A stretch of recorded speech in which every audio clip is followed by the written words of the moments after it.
Quiero agradecer a todos los sponsors que nos acompañan siempre y que forman parte de nuestra institución, a la doctora Patricia Burrich principalmente, que nos hace el honor de acompañarnos en el día de hoy y poner a disposición toda su experiencia y conocimiento sobre la situación actual que está atravesando nuestro país, así que me adelanto a agradecerle a ella su generosidad como siempre. Y vamos a dejar habilitado el canal de chat durante toda la charla para que puedan ingresar las preguntas que quieran hacerle. Voy a estar a cargo de hacérselas llegar, así que esperamos que participen. Y le doy la palabra en primer lugar al presidente de la Bolsa de Comercio, el contador Manuel Tagle, para que pueda darnos un mensaje de apertura a esta actividad. Nuevamente muchas gracias, y Manuel, le dejo la palabra. Bueno, gracias Josefina, gracias Patricia por tu tiempo, por tu permanente actitud de apoyo a nuestra institución y por supuesto las ideas que defendemos nosotros, que hay una gran coherencia con la que tienen ustedes y en especial vos. Nos preocupa profundamente el país, nos preocupa la situación que estamos viviendo y estamos preocupados por el rumbo que este gobierno está llevando al país y que no sabemos realmente hacia dónde va a terminar. La verdad es que tu actitud última de renunciar a la candidatura por la Ciudad de Buenos Aires es una actitud de grandeza que quiero destacar, porque me parece que en este momento lo que hace falta es la unión. No es que nosotros seamos totalmente partidarios, pero sí tenemos una gran coordinación con las ideas de ustedes y afinidad, y en ese sentido nos parece que la oposición tiene que estar a la altura de las circunstancias para frenar este atropello que está sufriendo la República desde todo punto de vista, tanto institucional, económico y político, y que está destruyendo el país. Y la verdad es que nos preocupa a todos. Así que mi reconocimiento, Patricia, por tu contribución en este contexto que vive el país, y creo que una gran parte de la sociedad argentina lo valora, y esperemos que sea para lograr resultados realmente positivos en las próximas elecciones y poner un freno a este tipo de situaciones que vivimos. Pero yo quería hacer alguna reflexión muy rápida. Quizás a veces somos un poco repetitivos, cansamos quizás de decir siempre lo mismo, pero nosotros no somos los sorprendentes por insistir, al igual que la gota de agua que horada la piedra, sino que es el gobierno el que increíblemente está obsesionado, más bien obstinado, en un rumbo que está, como dije recién, destruyendo al país. El país sufre una permanente falta de racionalidad que no contrasta con los países desarrollados solamente, lo hace también con los países vecinos, que fueron mucho menos que nosotros en el pasado y que hoy, gracias a que tienen la racionalidad y la sensatez en sus políticas de gobierno, están superándonos de manera realmente increíble y lamentable. Como institución somos insistentes, pero porque estamos convencidos en los principios de la libertad, de una economía de mercado abierta y competitiva, de un Estado cuidadoso y eficiente en el gasto público y respetuoso a su vez del equilibrio fiscal y de la disciplina monetaria, porque somos claramente conscientes de que la base del crecimiento, el desarrollo y el bienestar social se consigue de manera consistente y únicamente sobre la base de una estabilidad monetaria. Es posible que sepan que van por el camino equivocado este gobierno, pero solo les interesa el resultado electoral para eternizarse en el poder. Es la antítesis de una acción correcta que tomaría cualquier estadista. Yo creo que deberían saber que destruir la seguridad jurídica con proposiciones como reformar la justicia van a generar van a ahuyentar las inversiones y van a generar una mayor pobreza. Lo mismo sucede con los comentarios quizás desafortunados, convalidando la usurpación de tierras del presidente, o también inclusive el comentario sobre la participación en las ganancias de los empleados en las empresas, cosa que realmente genera una cierta preocupación en el ambiente productivo del país. Parece que no les preocupa aumentar la pobreza porque no hay nada más claro en el mundo de hoy en el que asistimos que estos principios inexorables de cómo funciona la economía. Pero para ir terminando, deben resolver internamente las confusiones que ocasiona esta verdadera paradoja que ayer hice un comentario en otra reunión, que es la inconsistencia que hay entre la insolvencia y la dependencia en el que el país está en este momento sometido. El populismo y este grupo que gobierna se preocupa por la situación de insolvencia, la deuda externa y la gran dependencia que le significa al país, pero no repara en cometer los errores necesarios para generar gasto público abultado y exagerado, generar subsidios y por lo tanto incurrir en déficits fiscales que terminan generando la necesidad de incurrir en el endeudamiento externo y por lo tanto en la insolvencia con el correr del tiempo. En este sentido, creo que algún día el país tiene que poner el caballo delante del carro y no detrás como siempre lo hemos puesto en los últimos tiempos. Salvo en el gobierno anterior, que hubo una firme decisión de revertir esta situación, pero que el tiempo no alcanzó y daría para mucho conversar sobre el particular. Pero de todos modos, creo que nosotros estamos alertas y debemos luchar en esta batalla de las ideas en la cual estamos todos comprometidos. Las batallas de las ideas que acabo de describir y que son las que nos van a sacar de este proceso de decadencia y de fracaso que no tiene ninguna relación con la posibilidad que tiene el país potencialmente por sus recursos naturales. Esperamos, Patricia, tus reflexiones que van a ser muy valiosas, sobre todo de cómo se va a producir el armado político de la oposición para hacer frente, como dije, a esta situación del gobierno actual y poder poner un freno desde el punto de vista político. Y creo que vamos a tener de tus palabras realmente una clara impresión de lo que va a suceder en los próximos meses con respecto al armado político, a la confrontación electoral y qué chance tenemos también desde el punto de vista político en el país. Gracias, Patricia, y te escuchamos.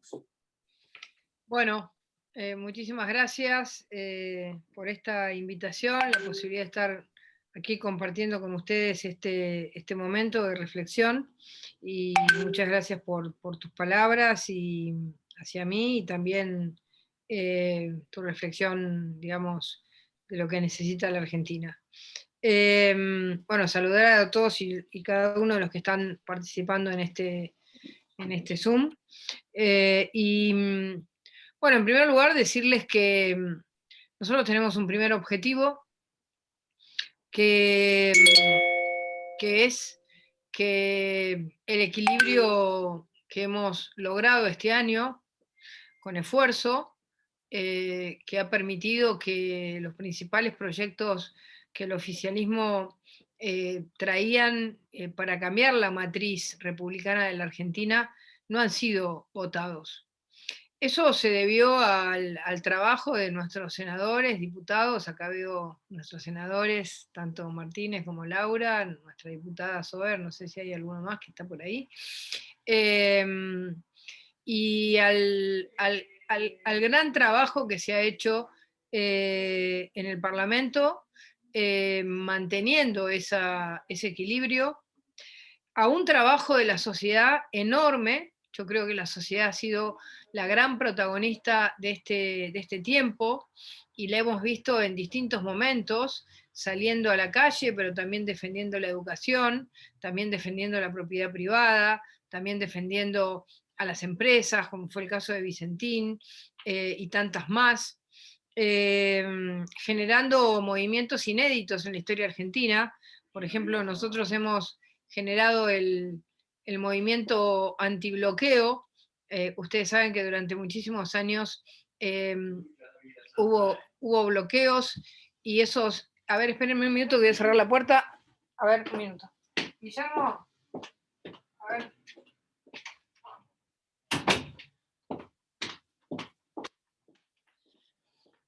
Tenía a mi marido hablando y se escuchaba todo, así que por eso fui a cerrar la puerta.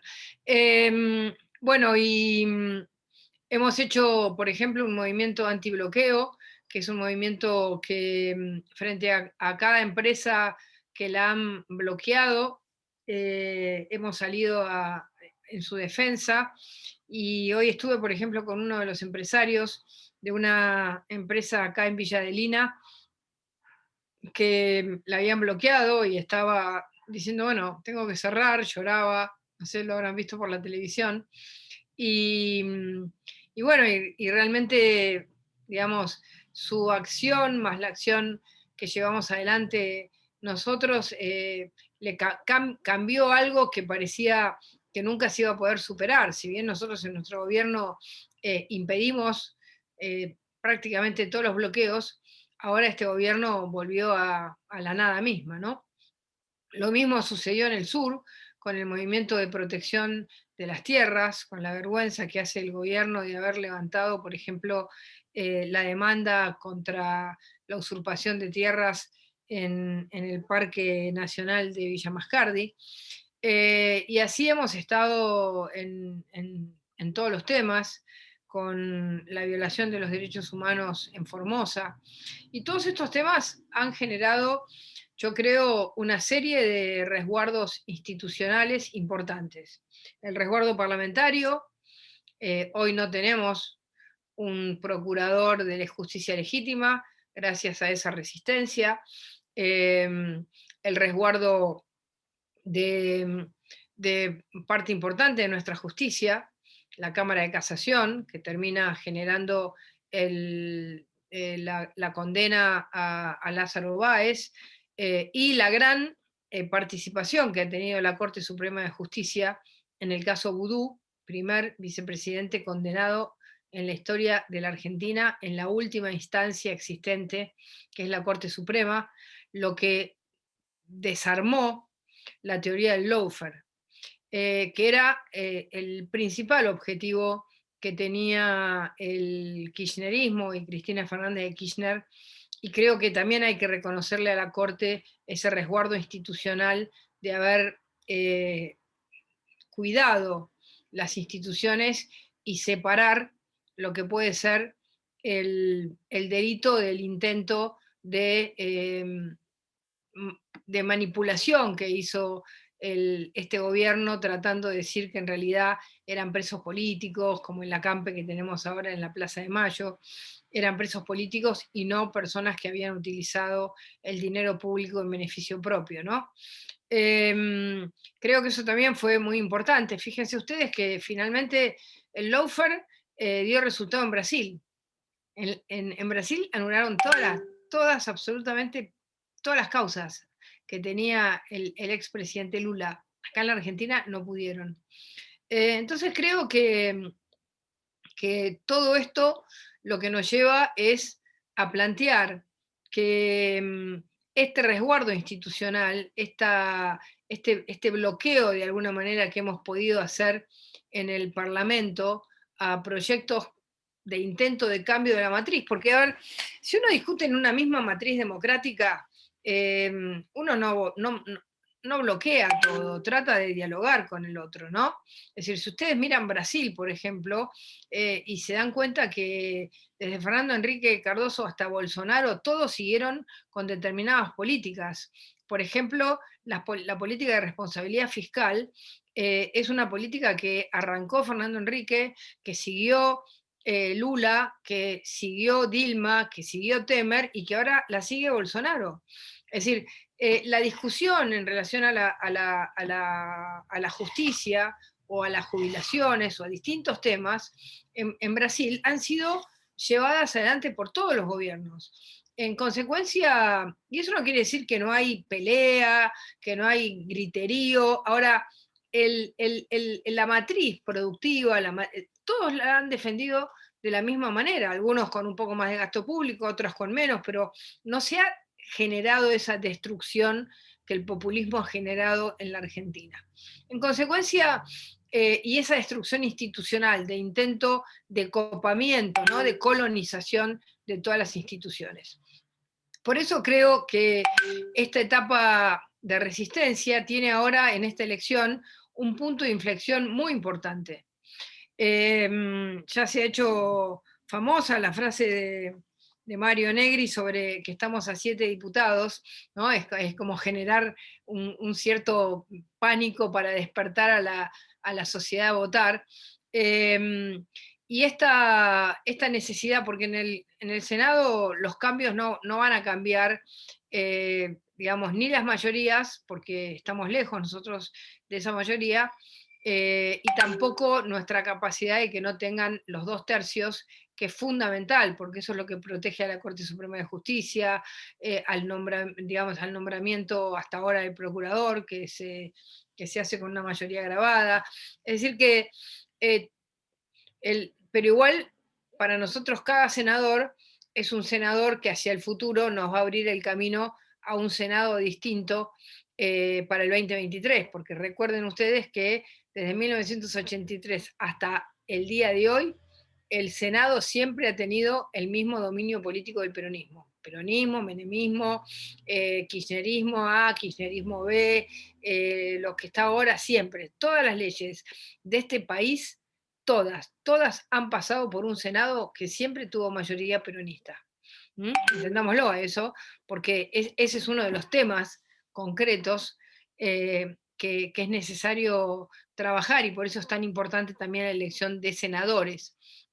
Y ahí siempre juega esta feudalización de provincias que están absolutamente feudalizadas.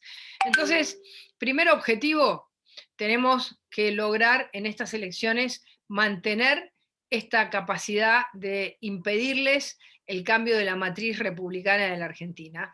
Y por supuesto, tratar de impedirles otras cosas, como han sido los 7 impuestos que han votado durante estos años en el Parlamento, y muchísimos temas que han sido negativos, el cambio de la ley de las TICs, y muchos temas que han sido negativos. Siempre, por eso hay que entender que esas terceras opciones siempre son terceras opciones que terminan en el bloque del oficialismo.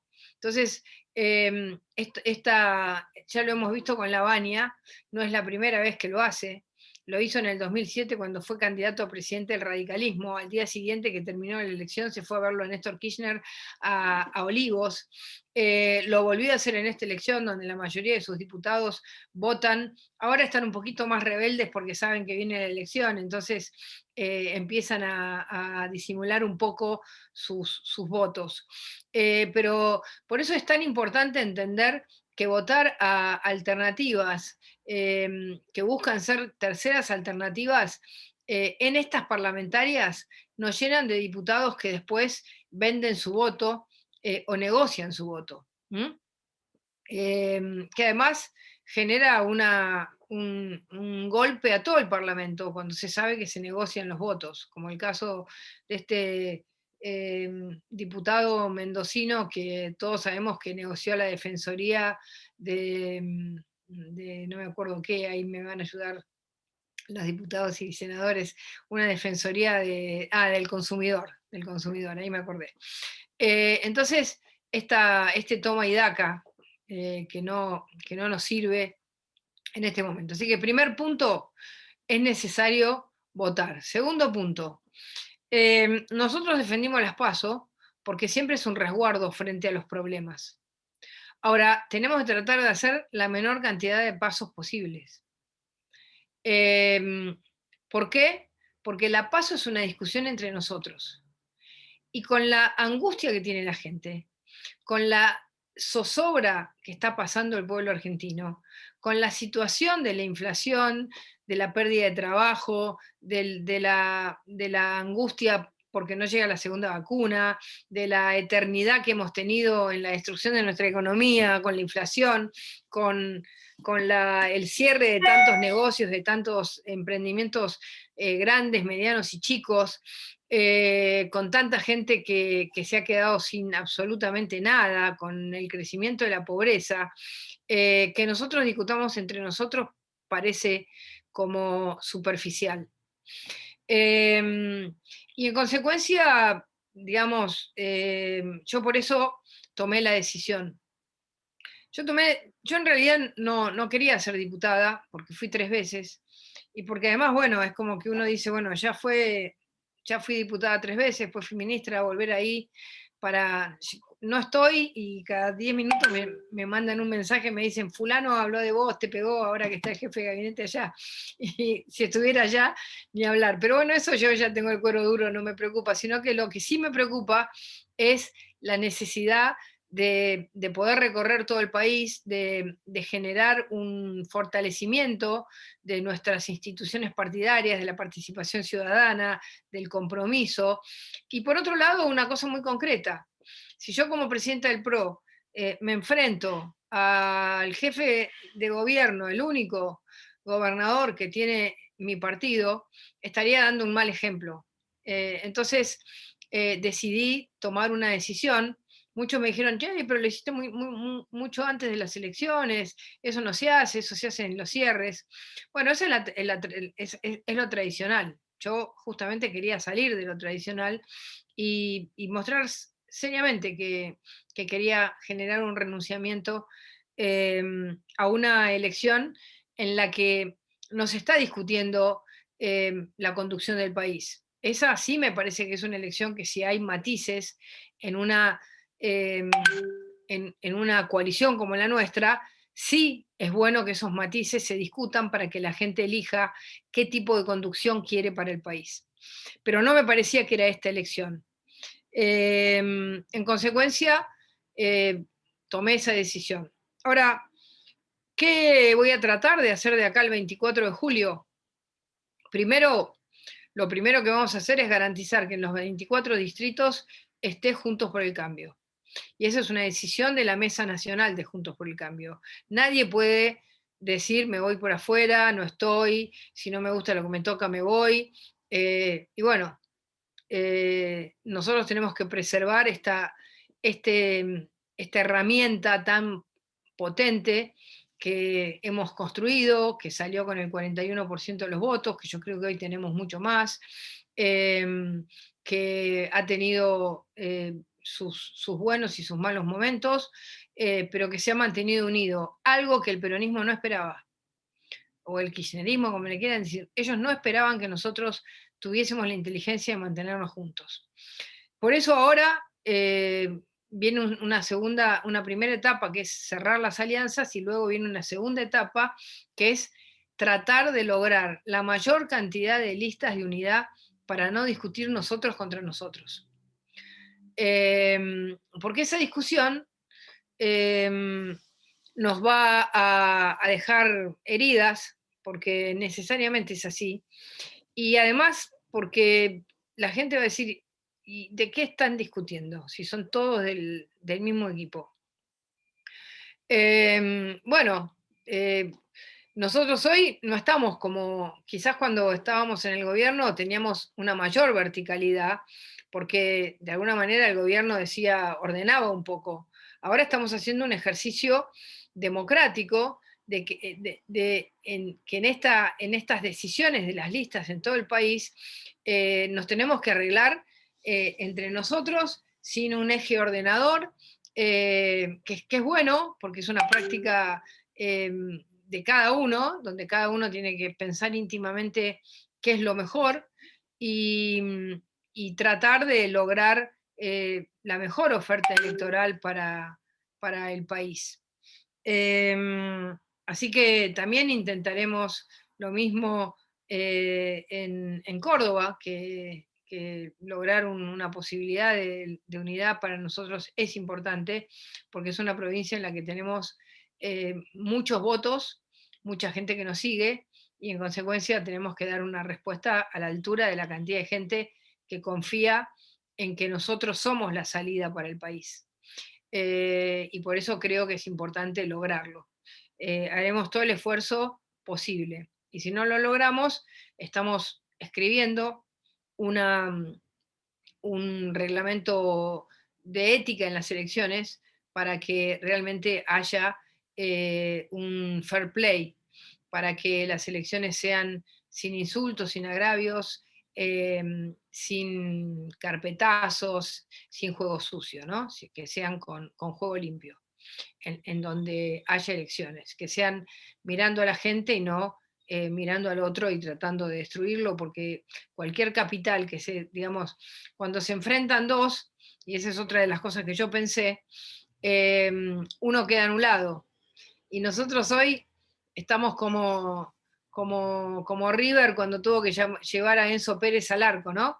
Bueno, yo soy Enzo Pérez, me fui al arco y ahí dije, me quedo acá para tratar de generar la defensa, pero tenían nada más que 11. A nosotros no nos sobra nada, no nos sobra nada. Y anular dirigentes en una elección es malo, porque por eso también era importante hacer esto. No es que se anulan, pero de alguna manera uno queda mejor parado que el otro, entonces por eso también es un trabajo fuerte tratar de conseguir la mayor cantidad de listas de unidad en todo el país. No es fácil, como les dije, porque no tenemos este eje ordenador. En segundo lugar, bueno, vamos a arrancar también sobre este eje discursivo que les planteé, que es el eje de la muy importante, que es el eje de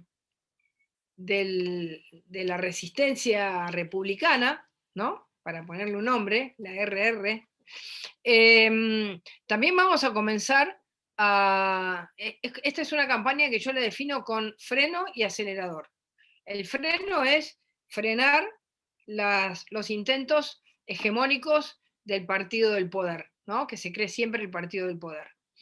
Y el segundo es comenzar a apretar el acelerador y volver a generar una propuesta, un anhelo, una épica hacia el país, que está muy caído, que está muy caído. Todos los días pasa, hoy estaba en un almuerzo con empresarios chicos de Gran Buenos Aires y me contaban que del almuerzo anterior que habíamos hecho con otro grupo, uno ya se había ido a Italia, ¿no? Y entonces me contaban, ¿te acordás que estaba muy entusiasmado, pero después a los 10 días se fue a Italia? Así como que la gente toma decisiones así como muy rápidas, muy impulsivas. Hay una angustia tan grande que es como decir, quiero salir, ¿no? Y ahora además no nos dejan salir, ni siquiera a respirar una semana. Entonces, por eso el acelerador es comenzar a mostrar esta épica, ¿no? Y acá estamos en lo que yo llamaría un proyecto de una modernización inclusiva. Nosotros tenemos que modernizar el país, tenemos que lograr un capitalismo competitivo, tenemos que lograr el nacimiento de nuevas empresas, y para eso hay que generar condiciones concretas, que por un lado se basa en la necesidad de aumentar la productividad industrial, de los sectores de los servicios, de los unicornios, de toda la economía del conocimiento, que hoy para la Argentina son muy importantes, y para esto necesitamos una simplificación y una baja impositiva y un reordenamiento impositivo que tiene que ver con, digamos, lograr que no haya impuestos que traben la producción, ¿no? Como el impuesto al cheque, el impuesto a los ingresos brutos, y toda la cantidad de impuestitos, que en realidad muchos de ellos están disfrazados de tasas municipales, pero que son impuestos, ¿no? Que encarecen totalmente y nos restan competitividad y nos sacan productividad en la Argentina. Sin duda que esto es un tema fundamental para un cambio, ¿no? La desburocratización, la desregulación que podamos lograr que la Argentina desregule y simplifique en los tres niveles, en el nivel nacional, en el nivel provincial y en el nivel municipal. La cantidad de trabas, la cantidad de regulaciones que tenemos son absolutamente incompatibles con un país que quiere ser cada día más productivo y que cada día quiere tener mejores empleos.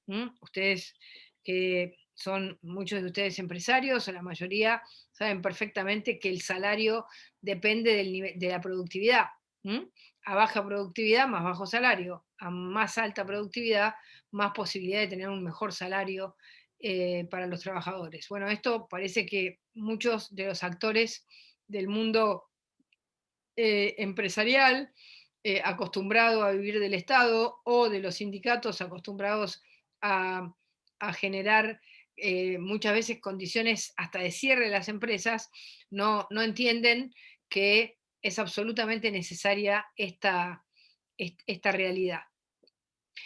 También es necesario generar lo que yo llamo una doble transición en el empleo, ¿no?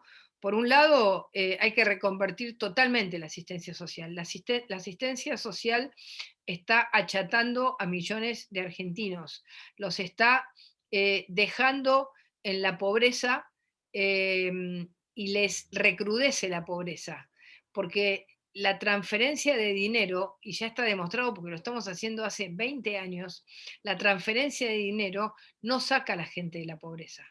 Al revés, la deja estática en la pobreza.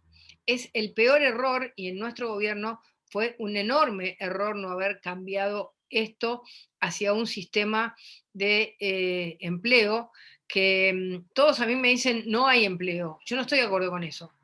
No es que no hay empleo. Cuando hay un montón de gente que no busca empleo, ese empleo es tomado por otros. La Argentina tiene un nivel de inmigración enorme, enorme. Cuando yo fui ministra de Seguridad en la Argentina, entraban por año 500.000 inmigrantes, 500.000 por año. Y esos inmigrantes, en su gran mayoría, conseguían empleo o entraban en cadenas de producción, como es el caso de los bolivianos con las verdulerías y las quintas, o los paraguayos con la construcción, y entraban, digamos. ¿Y por qué hay una gran cantidad de personas que no entran? Bueno, porque digamos, se quedan paralizadas en esta política de achatamiento social. Con lo cual ese cambio tiene que ser muy profundo y muy rápido. 6 meses y a trabajar. No se puede mantener una estructura social estancada, porque todo se estanca la educación, se estanca, digamos, no hay incentivos, no hay un anhelo de progreso. Se destruye el anhelo de progreso, que es lo que hizo grande a la Argentina, el anhelo del progreso. El que venía y se construía su casa, el que venía y con una mano atrás y otra adelante, salía adelante. Y de ahí salieron grandes empresarios, medianos, chicos, trabajadores. Salió una Argentina de clase media. Entonces, ese anhelo de progresar, esta estructura social la destruye. Destruye a la clase media, porque la clase media es la que paga digamos, y todos, pero sobre todo la clase media que tiene menos ingresos, paga muy fuertemente esta ayuda social, estanca y entonces le saca las ganas a las clases medias de seguir invirtiendo o de ser mejor profesional porque te sacan una parte enorme de tu salario o de lo que sea, y además estanca al que está en este plan social. Entonces hay que sacarlo, hay que sacarlo de ahí, y eso es fundamental. Y todos dicen no se puede. Bueno, yo estoy convencida que se puede y que hay que hacerlo, y que hay que hacerlo en 6 meses. No decir, no, bueno, esto lo pasamos, lo atamos con alambre, lo seguimos para adelante, no, hay que hacerlo. Por eso yo digo que es una doble transición, porque es de la reconversión de la asistencia social al empleo, y eso va a mejorar, digamos, la calidad del empleo existente. Eso va a mejorar la calidad del empleo existente.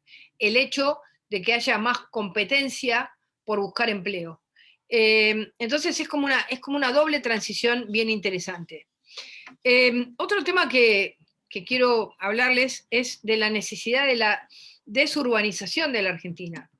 La Argentina no puede seguir creciendo los grandes conurbanos. La Argentina necesita tener una política de incentivos que lleven a la gente a vivir en ciudades de 50.000, 100.000 habitantes. Ustedes en Córdoba tienen, digamos, muchos pueblos, pero también tienen una gran concentración en la ciudad de Córdoba, y es necesario desurbanizar. Las grandes urbes ya no tienen sentido en ninguna parte del mundo, porque la tecnología puede llegar a todos lados, porque la calidad de vida, la seguridad, la cercanía, es absolutamente distinta. Vivir en, no sé, no quiero dar ningún nombre, pero no sé, entre vivir en una gran ciudad donde uno tiene que viajar 3 horas y tiene una pérdida de tiempo enorme, y la necesidad además de generar otra calidad de vida, que eso también ayuda a la familia, porque la ausencia de la familia y de los padres cuando tienen que salir a las 6 de la mañana y tienen que viajar 2 horas y media en una ciudad como la de Buenos Aires, y luego tienen que volver a viajar 2 horas y media a la vuelta, y el abandono que eso significa de los chicos es muy importante, muy grande, y es necesario que nosotros realmente volvamos a la idea de poblar la Argentina, poblarla de una manera. Ustedes saben que Estados Unidos tiene hasta el día de hoy el 60% de su población en pueblos de menos de 10.000 habitantes. 60. Es realmente impresionante. ¿Por qué? Y en esos pueblos sigue viviendo la gente. ¿Por qué? Porque además tienen un sistema, que es lo que yo creo que hay que hacer, que es: las universidades no van a una provincia, no van a un lugar. Algunas sí, están en Washington, en New York, pero otras están en el medio del campo. ¿Para qué? Para no hacer crecer una ciudad y que las otras decrezcan. Cuando uno pone una universidad, no sé, en el pueblo de Junín, todos los pueblos de alrededor decrecen, porque van todos ahí, o en Tandil, o no sé, o en Villa María, qué sé yo, cualquiera. Entonces, es necesario también pensar los servicios de una manera en que la gente pueda quedarse en su lugar y no seguir yendo a los grandes centros urbanos. Eso me parece que es un tema fundamental. Y desarrollar nuevos núcleos productivos que no sean solamente la región pampeana o lo que se llama la gran zona productiva. Hay capacidad de producción en todos lados. Lo que no hay es un sistema político que avale la producción. Pero Formosa no es pobre, Salta no es pobre. La hicieron pobre, pero no es pobre. Mendoza tendría que haber sido más pobre y es menos pobre. Entonces es la cultura y el sistema político lo que cambia, y no el tipo de suelo o lo que hay. Un desierto puede ser, el ejemplo de Israel es el más claro, pero también nosotros lo tenemos aquí en Mendoza. En consecuencia, bueno, después tenemos que hacer una revolución organizacional del Estado. El Estado nacional, provincial, necesita rearmar totalmente, revisar integralmente sus presupuestos, sus gastos, sus funciones. ¿Qué productos da? ¿Qué productos da? ¿Qué producto da la universidad? ¿Qué producto da la escuela? ¿Qué producto da el hospital? ¿Qué servicio? Entonces, eso es fundamental. Nosotros tenemos un gasto enorme. algunos dicen inversión, yo digo gasto, porque cuando uno gasta 3 veces en salud más de lo que gasta Israel y tiene una salud mucho peor, no es una inversión, es un gasto. ¿Mm? Entonces, y por último, y para ya dejarlos que podamos charlar entre todos, porque al final se me hace largo, es que tenemos que dar vuelta a la educación. Nosotros nos quedamos en la educación del año 40.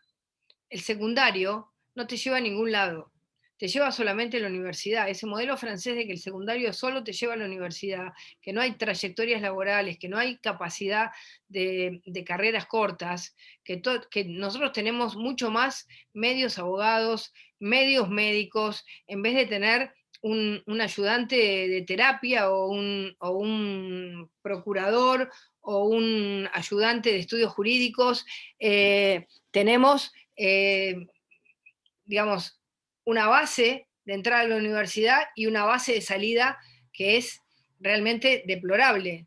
Lo mismo nos está pasando en la escuela secundaria. Entonces, el cambio que tenemos que hacer, la apuesta que tenemos que hacer en ese sentido es fundamental. Así que por eso les digo que en este momento nosotros tenemos que estar con un freno que es la resistencia republicana y votar para tener muchos diputados y senadores y renovar todos los que tenemos que renovar.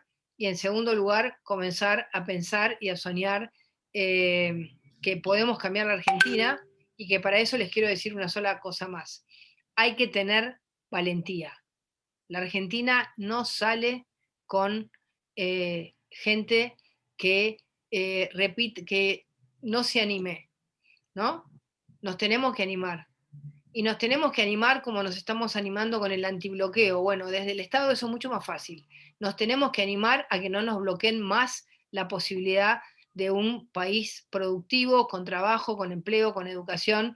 Nos lo han trabado muchas veces, no nos lo pueden trabar más. Esta vez tenemos que defender nuestro gobierno cuando lleguemos con todo para que no nos traben ningún Moyano, no nos traben ningún Pata Medina, no nos traben más. Porque si no, siempre terminamos siendo los estúpidos de la historia. ¿Mm? Y no podemos ser de nuevo los estúpidos de la historia.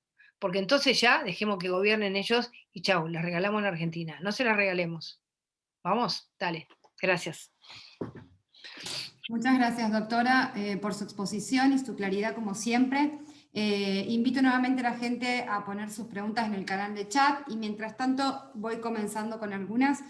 En estos días resonó mucho el reciente decreto 438/2001 que le quita a la gente la posibilidad de elegir su obra social, y eso sumado con la intención de estatizar el sistema de salud por parte del gobierno, fueron dos medidas que dejaron como en claro la postura, la dirección que tiene el gobierno en relación al sistema sanitario.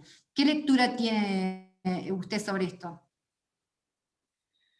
Bueno, la primera es que esto es algo que es lisa y llanamente la defensa de la caja de los sindicatos.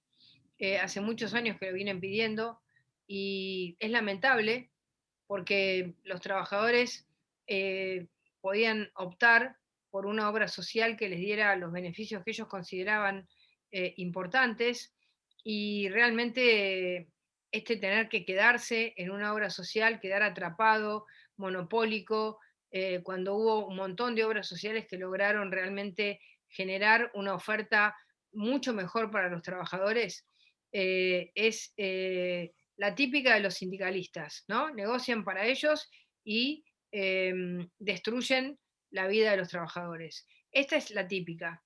Hay que pelear contra eso, hay que luchar contra ese decreto, porque hay que buscar derogar ese decreto, porque además atenta contra la libertad de elección de quien trabaja, y el que trabaja es el que pone la plata, y el empresario, ¿qué tiene que hacer el sindicato para decir se tiene que quedar acá? Es la plata de él. ¿Por qué no puede hacer lo que quiere con su plata? Entonces es un enorme retroceso. Y esto no lo hizo un gobierno nuestro, lo hizo un gobierno peronista, lo hizo Menem. Menem fue el que dio la libre opción para la elección de la obra social. Entonces, es como siempre, ¿no? Penélope, un gobierno peronista hace una cosa y el otro hace todo lo contrario. Y los trabajadores nunca se quejaron, todo lo contrario, los que se quejaban son los sindicalistas porque se le van los trabajadores a aquellas, entre ellos van sabiendo cuáles son las obras sociales mejores y se van ahí. Entonces, es terrible. Y lo mismo con el ahogo que están haciendo con las prepagas. Yo estoy de acuerdo que la Argentina tiene que trabajar por una integración de su sistema, porque tiene que trabajar por una integración, pero no es la integración del sistema, es una integración inteligente, es una integración en la que, como lograron en España, que los 3 subsistemas, bueno, ellos no tienen el de las obras sociales, ¿no? Que las podríamos sacar, podríamos decir que todos los decretos, ahí nuestros diputados y senadores, podríamos decir que todos los decretos que se dictaron en momentos militares son nulos de nulidad absoluta. Y como esto lo hizo Onganía, podríamos de paso sacar este tema de que los sindicatos tienen una parte importantísima de la salud. Pero bueno, tiene que haber una integración, pero una integración inteligente, no esto que intentan hacer, que es, digamos, nivelar para abajo, ¿no? Que es lo mismo que han hecho con los vuelos, nivelamos para abajo, los que se van a Miami, como si ellos no se fueran a Miami, ¿no? Los que se van a Miami, los que se van ahí lo vimos al gordo Ginés ahí paseando por España como si nada. Entonces, realmente está claro el objetivo. Y por eso es importante que nosotros sigamos creciendo, y acá hay que armar. Yo estoy pensando en estos días, hay que armar un movimiento de gente que está asociada a una obra social o que está en una prepaga y salir en la defensa. Como se armaron los padres organizados, hay que hacer lo mismo. Hay que defender los derechos, tenemos que defender nuestros derechos y tenemos que organizar un movimiento en pro de la posibilidad de elegir la salud que queremos. Y además, las prepagas no le salen un peso al Estado, la gente paga. Entonces, ¿por qué destruirlas? ¿Cuál es el sentido? Nivelar para abajo. Así que está claro cuál es el sentido. Bien. Aprovecho para destacar, doctora, la presencia de Zoe El Zucaría, diputada nacional, y de la doctora Laura Rodríguez Machado, senadora nacional, que nos están acompañando en esta charla. Y el senador Martínez también está ahí. Perfecto, también destacamos entonces su participación y le agradecemos. Como aparece con un sobrenombre, porque dice Male, que debe ser su hija. Por ahí no lo vio. Cambiado. Doctora, otro de los temas polémicos dentro de esta pandemia fue el que tuvo que ver con la adquisición de vacunas. Han sido muy conocidas sus declaraciones en relación al tema de los contratos y demás, lo que derivó en 2 conflictos judiciales actualmente. ¿Cómo es el estado de esta situación? ¿Cómo lo está afrontando usted? ¿Cuál es su postura? Mire, cuando uno tiene la posibilidad de comprar 14 millones de vacunas a un precio especial, que llegan en un tiempo inédito, las primeras que hubieran llegado a la Argentina, que puso al Hospital Militar de la Argentina y a 5.700 voluntarios.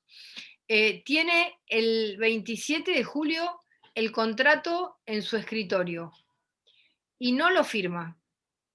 Y no lo firma.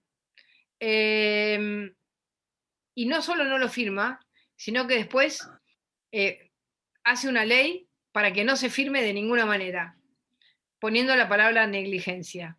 Y después dice que esa ley no la puede cambiar. Y después, claro, dice que esa ley no la puede cambiar, buscan vacunas de Sputnik, el Sputnik, digamos, tienen su socio local con AstraZeneca, que llegaron retarde las vacunas de AstraZeneca, y después, un día, nuestros legisladores votan la ley y dicen, estamos para votar la ley. Y ellos votan en contra. Y al rato el presidente saca un decretito, ¿no? Y dice, se puede hacer. A ver, cualquier persona que piense 2 minutos, ¿por qué hicieron esto? Que nos mintieron, que nos dijeron que no se podía, que nos dijeron, el mismo González García dice, sí, le pedimos un socio local porque siempre nosotros queremos transferencia de tecnología. Esa es la manera, ¿no? Y Pfizer le dijo, no podemos porque nosotros tenemos una cadena de producción que queremos garantizar las vacunas en tiempo y forma. Cuando fue el de Pfizer al Congreso, dijo, nosotros cumplimos en un 99,9%. Vieron que son como el isoform, que dice cumplimos 99,9, es el 100%, pero ponen 99,9 por si hay algún caso que no hizo exactamente, que tuvieron un retraso de un día. Eso hubiera significado que nosotros hubiéramos tenido esas vacunas en diciembre, enero, febrero y marzo, abril, mayo y junio, ahora, y julio, que ya estamos en julio, hubiéramos tenido ya el 80% de esas vacunas. Y 14 millones era lo mínimo, podíamos haber comprado 30. ¿Por qué no se compraron? Bueno, no se compraron porque ahí hay gato encerrado. El que no entiende esto, el que no sabe leer que atrás de esto hay o la intención de que AstraZeneca con Sigman tuviese absolutamente todo el monopolio, o que cuando le dijeron que no podían poner un socio local, le dijeron que no, está claro. Digamos, ahí hay oscuridad, y cuando hay oscuridad es porque hay negociados. Entonces, yo sostengo mi posición, la voy a sostener en la justicia, les voy a ganar los juicios, y además se los voy a ganar porque mi derecho a poder expresar lo que realmente le pasó, yo creo que además abrió un debate que ellos mismos terminaron demostrando lo que habían hecho con este famoso decreto del otro día. Es decir, ese decreto es la vuelta total de la mentira que nos vendieron, ¿no? Y además, en los otros contratos son iguales al de Pfizer, iguales. Uno tiene regalías petroleras, otros no sé qué, todos, otros tienen cuentas bancarias del Banco Central, todas eran iguales. Entonces, ¿por qué este no se firmó? Porque Ginés González García tenía otros intereses, que no eran los de los millones de argentinos, y mucho menos de los pobres que murieron por COVID. La verdad es que es criminal lo que se ha hecho. Y yo salí y no me importa que me hayan hecho estos procesos, no solamente se los voy a ganar, sino que ya gané, porque la verdad, digamos, eso desató un debate nacional. Después, ese debate siguió con los chicos que solo pueden tener Pfizer. Entonces, es un debate que demostró la oscuridad de este gobierno. Así que yo estoy contenta, aunque me cuesten las mediaciones con el gordo desagradable de Ginés González García, con el presidente, aunque me cueste eso, estoy contenta porque creo que estaba bastante tapadito el tema. Y logramos darle un impulso, y después salieron todos, nuestros diputados, nuestros senadores, presentaron los proyectos, nuestros dirigentes, salimos todos, y les dejamos en claro, el decreto es la última prueba. Ya la no firma del contrato es la primera prueba, y el decreto es la última prueba. Más pruebas imposibles. ¿Y por qué nos mintieron? Bien. Sigo con una pregunta de Darío de Diario Perfil Córdoba. ¿Está muy lejos la unidad de Juntos por el Cambio en un distrito clave como Córdoba? ¿Ve dirigentes de Córdoba voluntad de ceder, tal como lo hizo usted? A ver, algunas veces las cosas parecen muy lejos y de golpe hay algo que lo destraba, ¿no? Así que yo creo que si ustedes miraban hace una semana Capital, decían, uy, que Capital va a ser una guerra, se van a matar. Y ¡pum! De golpe se destrabó. Así que yo creo que nosotros en Córdoba tenemos tal responsabilidad con los cordobeses, que tanto nos han dado, que yo creo que vamos a lograrlo. Estoy, digamos, no voy a decir convencida, pero estoy trabajando para eso. Yo quiero la unidad y creo que lo podemos hacer. Así que no tengo una respuesta concreta de si lo vamos a lograr o no. Vamos a poner todo para lograrlo. Ok. Consultan si puede hacer alguna mención de la posible entrega de la hidrovía en manos K y cómo puede potenciar esto al narcotráfico.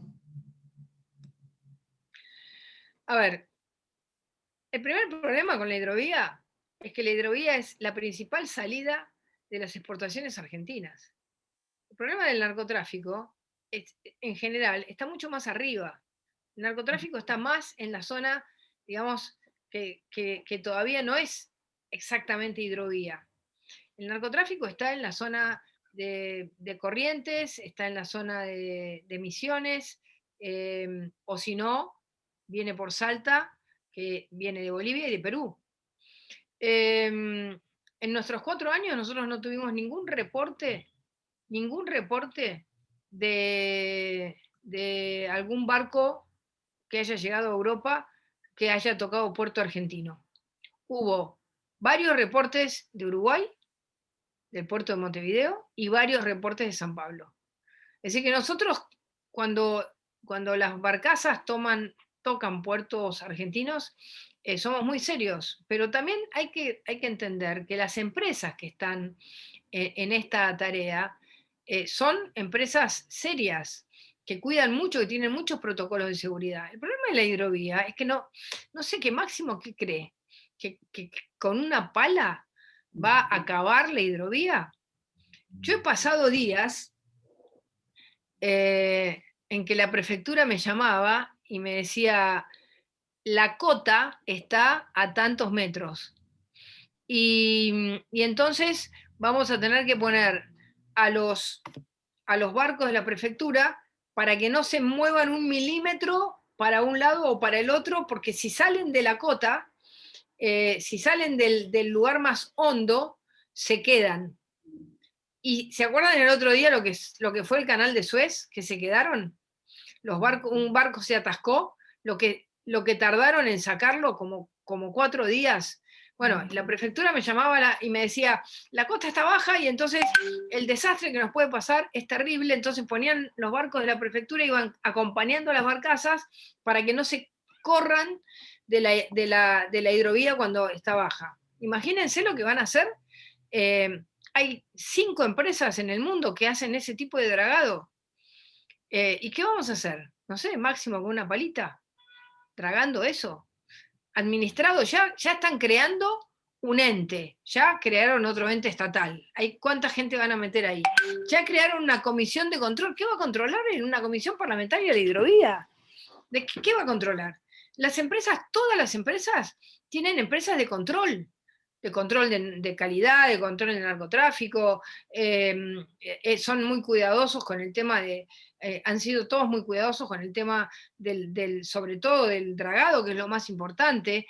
Además, la hidrovía no es nuestra, la hidrovía es nuestra, la hidrovía es de Paraguay, la hidrovía es de Brasil y la hidrovía es de Uruguay. Las aguas de la hidrovía son internacionales. Entonces, es mucho más complejo de lo que estos muchachos creen. No se puede poner en riesgo la hidrovía en este momento, ni nunca, porque además es una vía mucho más barata. Ya la destruimos. Ya la destruimos.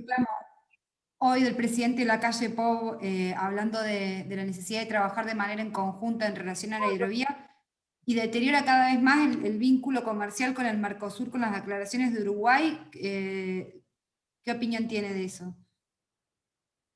Es que yo creo que el Mercosur ha terminado siendo una traba. Es muy lindo, todo muy bien, pero, digamos, cuando Brasil devaluó, en 1999, nosotros nos destruimos. nuestra convertibilidad tenía que haber devaluado el otro día en el mismo nivel que devaluó Brasil. Si uno no tiene una moneda conjunta, si uno no tiene, digamos, reglas claras, y un país te devalúa y al otro lo destruye.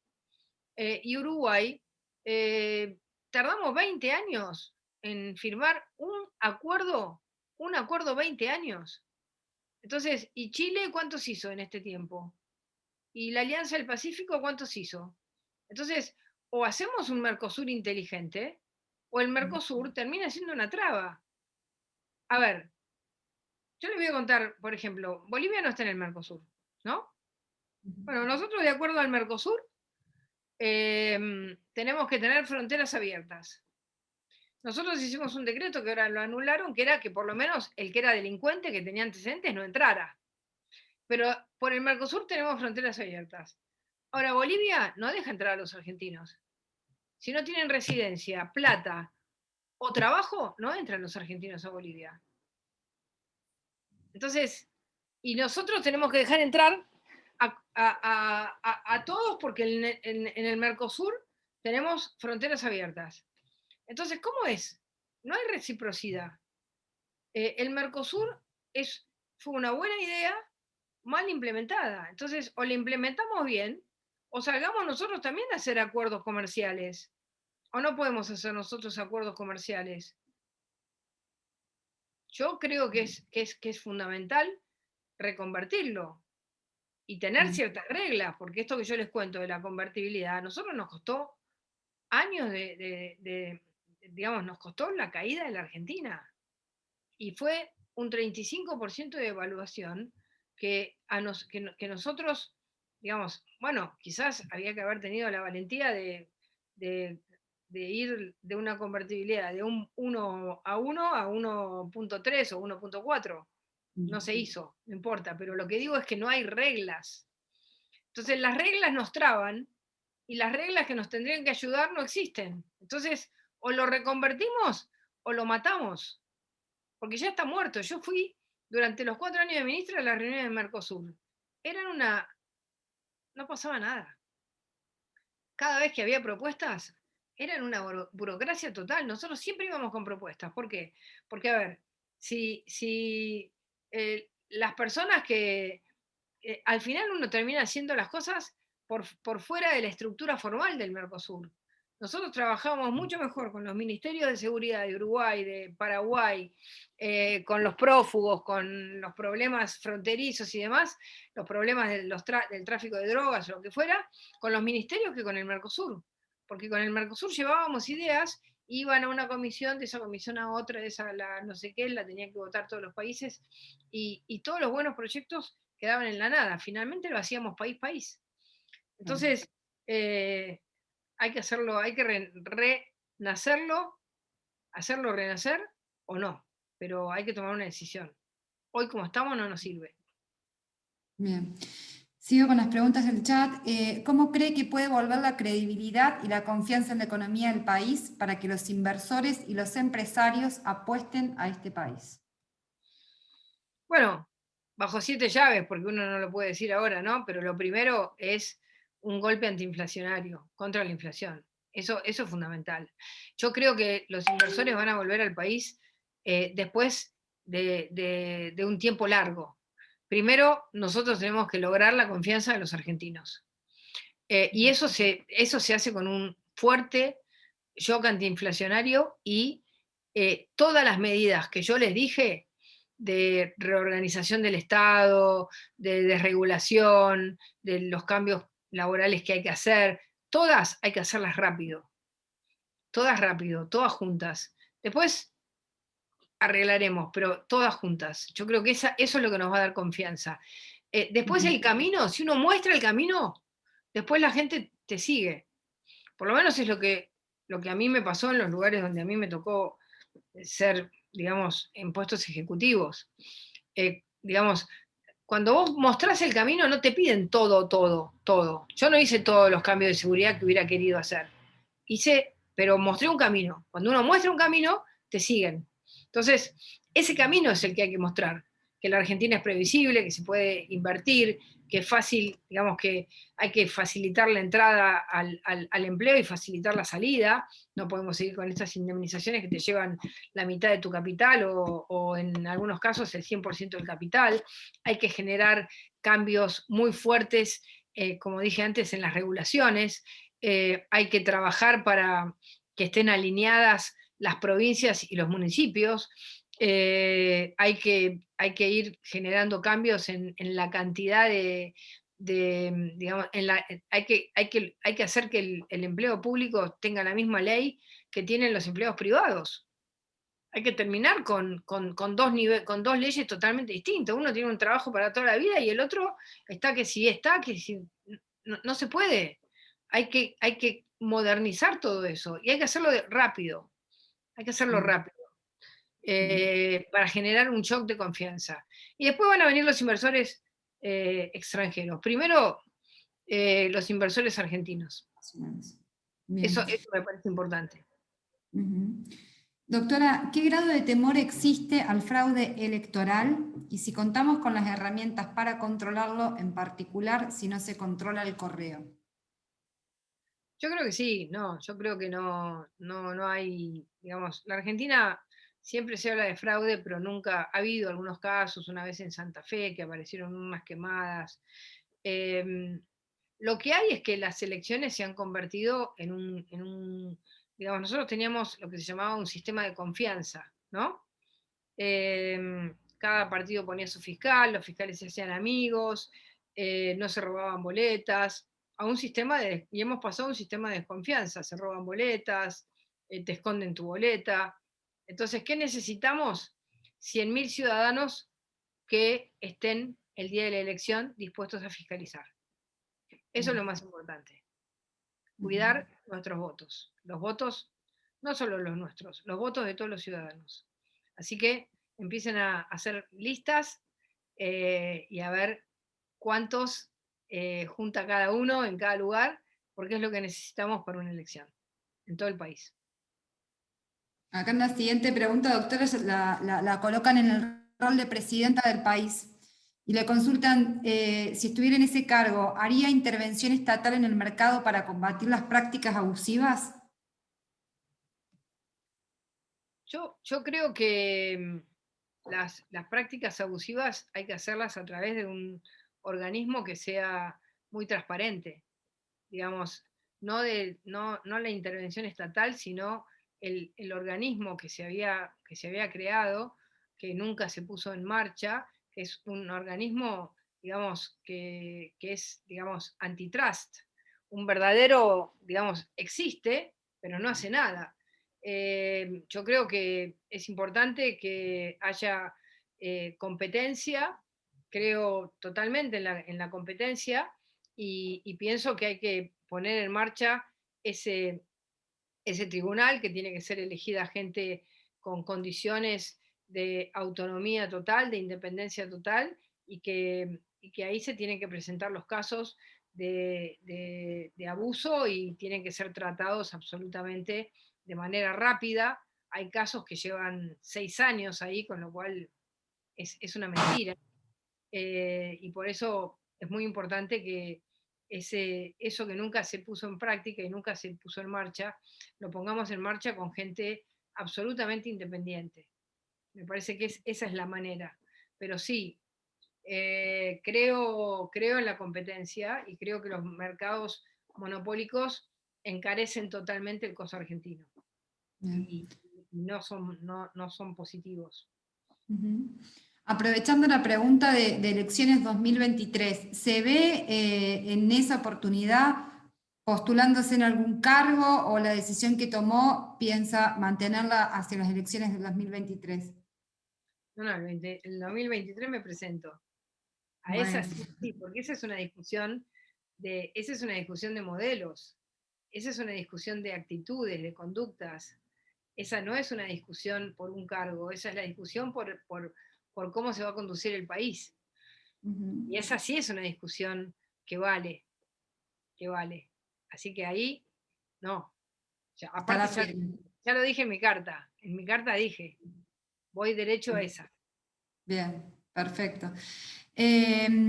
Vamos con las últimas. Dice, ¿alguna palabra y reflexión acerca del hecho que se conoció hoy de la jueza de la causa del vacunatorio VIP de archivar la misma por inexistencia de delito?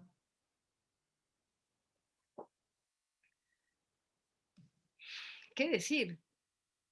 Que si usar una vacuna que tiene que tener un orden no es un delito porque no encontró el artículo exacto en el Código Penal, la verdad es que me parece de muy baja calidad institucional que un país permita la trampa y diga que la trampa en algo tan importante como una vacuna no es un delito. La verdad que es una desilusión. Y porque así, bueno, dale que va, seguimos con la misma, ¿no? Seguimos con que todo vale. Y eso no está bien. Bien.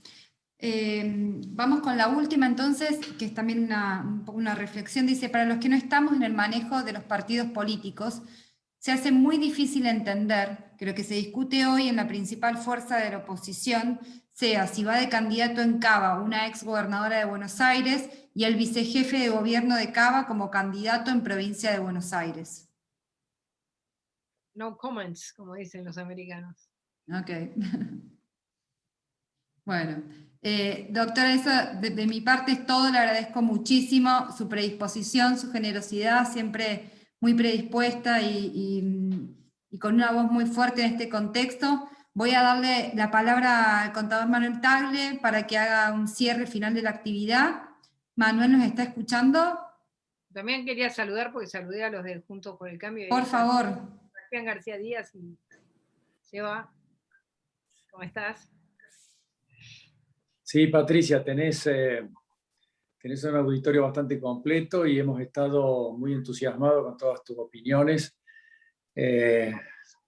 Esta última respuesta, que a veces una falta de respuesta es una gran respuesta, y la hemos entendido de esa forma. Me parece que está claro y creo que deberíamos todos dar muestras de grandeza en este momento, luchar por nuestros ideales, luchar por la patria, saber que la salida es muy simple porque no hay dos caminos para sacar a la Argentina de este estancamiento, de esta frustración en que está. Hay un solo camino, el camino que nosotros defendemos, que acabas de describir vos con mucha lucidez y con mucha claridad, y lamentablemente ese camino que a veces es simple de elegir y de saber cuál es, tiene resistencias, tiene cambios que introducir que generan perturbaciones en los actores sociales y económicos, pero la verdad es que Argentina tiene que iniciarlo en algún momento con la firmeza.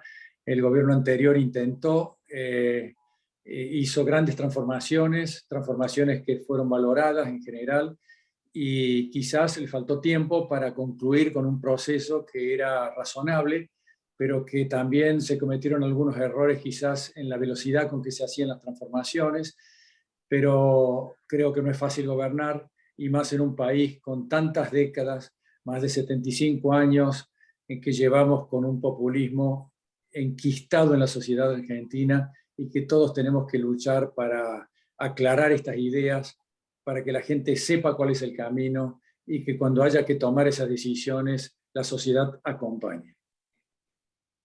Muy bien. Gracias, Patricia. Gracias a ustedes. Y seguimos en contacto por este país. Un saludo especial a todos. Un abrazo. Y nos veremos en otra oportunidad. Muchas gracias. Bueno, gracias a ustedes por invitarme. Un abrazo. No, ha sido un placer. Gracias, Patricia.